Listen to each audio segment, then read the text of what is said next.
Zelensky ने क्यों कहा कि रूस के राष्ट्रपति पुतिन जल्द ही मर जाएंगे। नमस्कार, मैं हूं आपके साथ मनोरा सक्सेना और बताएंगे आपको पूरी वजह, पूरी खबर। तो रहिए मेरे साथ। रूसी राष्ट्रपति व्लादिमीर पुतिन के बिगड़ते स्वास्थ्य की खबरों के बीच यूक्रेन के राष्ट्रपति जेलेंस्की ने कहा है कि जल्द ही पुतिन की मौत हो जाएगी और फिर सब कुछ खत्म हो जाएगा। ये एक फैक्ट है।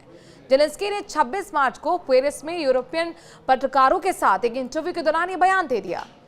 यूक्रेनी राष्ट्रपति ने कहा कि पुतिन जिंदगी भर सत्ता में बने रहना चाहते हैं।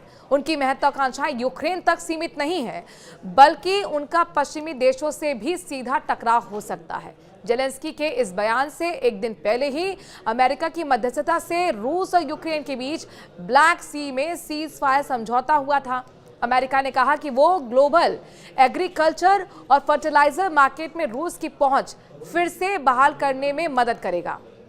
जेलेंस्की ने कहा कि बहुत ही जरूरी है कि अमेरिका पुतिन को इस ग्लोबल मार्केट में एंट्री करने में मदद ना करे। मेरा मानना है ये खतरनाक है। अमेरिका पुतिन को बिना शर्त सीज फायर के लिए कहेगा। यूक्रेन राष्ट्रपति ने वॉर में अमेरिका मदद के लिए आभार जताया, लेकिन ये भी कहा कि अमेरिका रूस के नैरेटिव से प्रभावित हो गया है। हम इन नैरेटिव से सहमत नहीं हो सकते। हम अपने लिए लड़ रहे हैं और जहां भी नैरेटिव सामने आएंगे हम इनके खिलाफ लड़ेंगे, क्योंकि इसके अलावा कोई और रास्ता नहीं है। हम सिर्फ यही कर सकते हैं कि ज़्यादा से ज़्यादा सच सामने लाएं। गुरुवार यानी आज यूरोपियन यूनियन की बैठक के दौरान स्थायी सीज़फायर के बाद यूक्रेन को सपोर्ट करने पर चर्चा होगी। इस दौरान कुछ यूरोपियन देश यूक्रेन में शांति सैनिकों की तैनाती पर विचार कर सकते हैं। हालांकि फ्रांस के राष्ट्रपति मैक्रों ने आगाह किया है कि इससे रूस के साथ सीधा टकराव हो सकता है। मैक्रों ने यूक्रेन के लिए $2 अरब की अतिरिक्त सैन्य सहायता की घोषणा कर दी है। वहीं नाटो प्रमुख मार्क रूट ने चेतावनी दी है कि अगर रूस नाटो के किसी भी सदस्य देश पर हमला करता है तो इसके गंभीर परिणाम होंगे। रूस और यूक्रेन के बीच 25 मार्च को ब्लैक सी में जहाजों की सुरक्षित आवाजाही और सैन्य हमले रोकने पर सहमति बन गई है। इसके साथ दोनों देश एक दूसरे के ऊर्जा ठिकानों पर हमला रोकने का उपाय डेवलप करेंगे।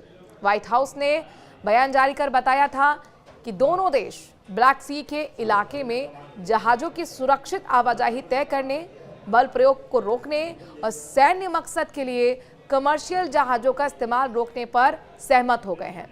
अमेरिका और रूस के बीच सऊदी अरब के रियाद में 12 घंटे से ज्यादा बैठक हुई थी। रूस बीते साल में यूक्रेन का लगभग 20% हिस्सा यानी कि 1,13,000 वर्ग किलोमीटर इलाका हथिया चुका है। राष्ट्रपति पुतिन यूक्रेन के 4 पूर्वी प्रांत डोनेट्स्क, लुहांस्क, जापोरिजिया और खेरसोन को रूस में शामिल कर चुके हैं, जबकि रूस के कुर्स्क इलाके में दोनों सेनाओं में संघर्ष अभी भी चल रहा है, यानी ये इलाका अभी भी यहां पर युद्ध जारी है। नमस्कार।